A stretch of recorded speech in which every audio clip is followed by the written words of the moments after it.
आज उसी के नाम पर एक औरत ने रच डाली है ऐसी चाल जो तेरे पूरे जीवन को अंधकार में धकेल रही है। हर उपाय उल्टा पड़ रहा है और नीम करौरी बाबा की कृपा से आज सच्चाई तेरे सामने जरूर खुलेगी। ये वीडियो अंत तक देख, क्योंकि इसमें छिपा है तेरा भविष्य और रक्षा का मार्ग। इसीलिए अगर आप तक भी आज का ये क्रमांक पहुंचा है तो ये क्रमांक आपके लिए बहुत ही महत्वपूर्ण होने वाला है, क्योंकि आज आप जान पाएंगे कि आपके घर में आने वाली एक ऐसी महिला जो आपके घर पे ही ताक लगा के बैठी है कि कैसे आपके घर के सुख, चैन और स्वास्थ्य को छीन सके। तो इसीलिए एक एक बात इस क्रमांक की बन जाती है आपके लिए बहुत ही जरूरी। इसीलिए इस क्रमांक को पूरा अवश्य सुनिएगा ताकि संपूर्ण जानकारी आप तक पहुंच सके। तो आइए प्रारंभ करते हैं आज के इस दिव्य क्रमांक को। सबसे पहले आपको ये जानना होगा कि आखिर उस महिला की छुपी हुई चाल क्या है। गांव, शहर हो या जमीन जायदाद का मामला, आजकल एक शब्द बहुत आम हो गया है, वो है उपाय। पर हर उपाय काम का नहीं होता। कभी कभी उपाय नहीं, विनाश की शुरुआत होते हैं। एक औरत जो तेरे घर के आसपास है, दिखावे में तेरे बेटे से स्नेह करती है, पर उसके नाम पर करवाई जा रही है खतरनाक क्रियाएं। तू सोच रही है काम क्यों बिगड़ रहा है, तू उपाय करती है लेकिन हर बार उल्टा असर क्यों हो रहा है। क्योंकि ये औरत नहीं चाहती कि तेरा बेटा तरक्की करे, वो तेरे वंश को रोकना चाहती है, तेरे कुल की जड़ें सुखाना चाहती हैं। नीम करौरी बाबा हमेशा कहते थे जब अपने भेष में दुश्मन छिपा हो तो पहचान ही पहला उपाय है। आइए जानते हैं उसके कुछ ऐसे लक्षण जो तूने अनदेखे कर दिए हैं, जिस वजह से उसकी ये चाल तेरे घर में प्रवेश कर चुकी है। इस औरत की पहचान क्या है, ध्यान से सुनना। वो अचानक तेरे बेटे को उपहार देने लगी है, उसके इलाज या शिक्षा में जरूरत से ज्यादा दखल देने लगी है। तेरे घर में आते ही पूजा के स्थान की ऊर्जा भारी होने लगती है। वो अक्सर अपने साथ ऐसी कुछ चीजें लेकर आती हैं जिनका तेरे घर से कोई लेना देना नहीं, और ना जाने कौन कौन से उपाय छिप छिप कर वो कर रही है। तेरे बेटे के नाम से कोई ना कोई ऐसी चीज जरूर उसके पास गई है जिससे वो इस काम को अंजाम दे रही है। महाराज जी हमेशा ये कहते थे कि जो मित्र के भेष में शत्रु बनकर आए उसे पहचान लेना समय के अनुरूप बहुत जरूरी होता है, क्योंकि जिनके दिल में कपट होता है वे नाम का सहारा लेकर विनाश बोते हैं। आइए जानते हैं कैसे इस महिला का असर आपके घर पर धीरे धीरे होना शुरू भी हो गया है। अब समझिए वो उपाय क्यों आपके लिए इतने खतरनाक हैं जो वो कर रही है। देखिए, इससे पहले तो आपके बेटे की सेहत पर बार बार असर पड़ रहा है, बार बार उसकी सेहत बिगड़ती जा रही है।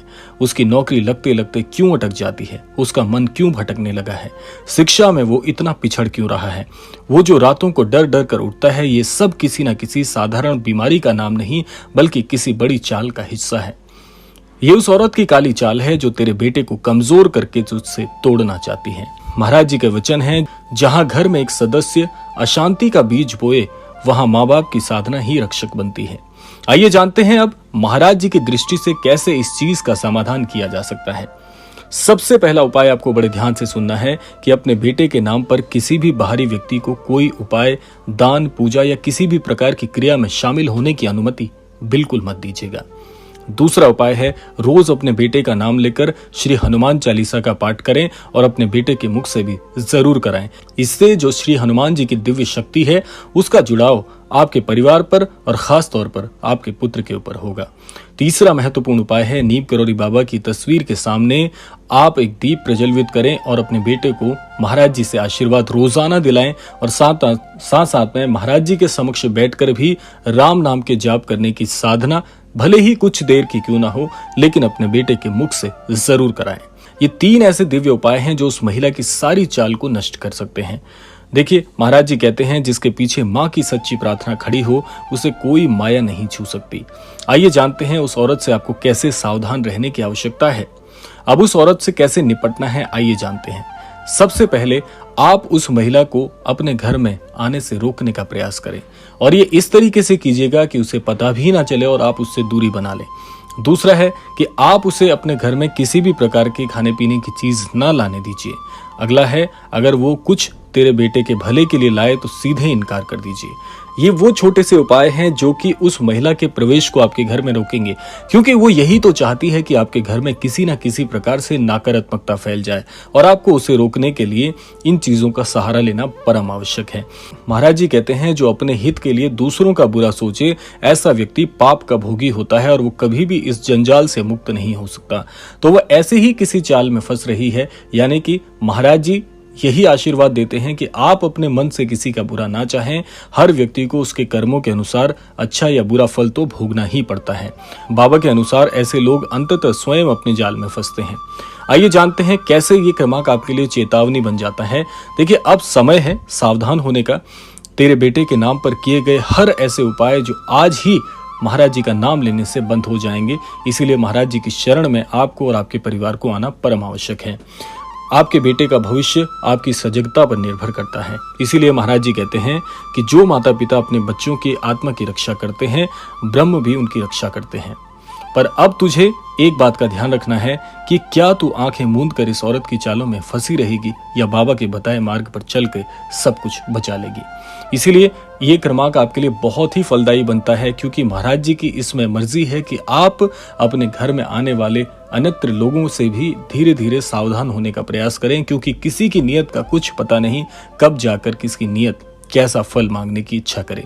इसीलिए इस वीडियो को अपने भाई बहनों, अपने पड़ोसियों और खासकर हर उस माँ तक जरूर पहुंचाए जो अपने बच्चों के लिए चिंतित है, क्योंकि आज की सच्चाई है दिखावा करने वाली औरतें आपके बच्चों के नाम पर विनाश की जड़ें बो रही हैं, पर बाबा की कृपा से आपकी सजगता ही रक्षा का कवच बनेगी। इसीलिए महाराज जी का ये संदेश इस क्रमांक के माध्यम से सिर्फ इसीलिए आप तक पहुंचा है क्योंकि आपके घर में ऐसी कोई चीज चाहे अनचाहे प्रवेश कर रही है या कर चुकी है। इसीलिए आपको चाहिए कि आप सावधान रहें, लेकिन एक बात का ध्यान रखिएगा जो मैंने आपको पहले भी क्रमांक में बताई है कि महाराज जी के अनन्य भक्त कभी भी किसी के लिए बुरा नहीं सोचते। भले ही कोई आपसे शत्रुता भी कर ले, लेकिन फिर भी हमेशा उसके अच्छे की कामना करो, क्योंकि ऐसे लोग दया के पात्र हैं, क्योंकि उनकी मानसिक स्थिति विषिप्त है, इसीलिए वो आपका बुरा सोच रहे हैं। इसीलिए महाराज जी से यही प्रार्थना करिएगा कि उन्हें भी सन्मति और सन्मार्ग की ओर लेकर आएं।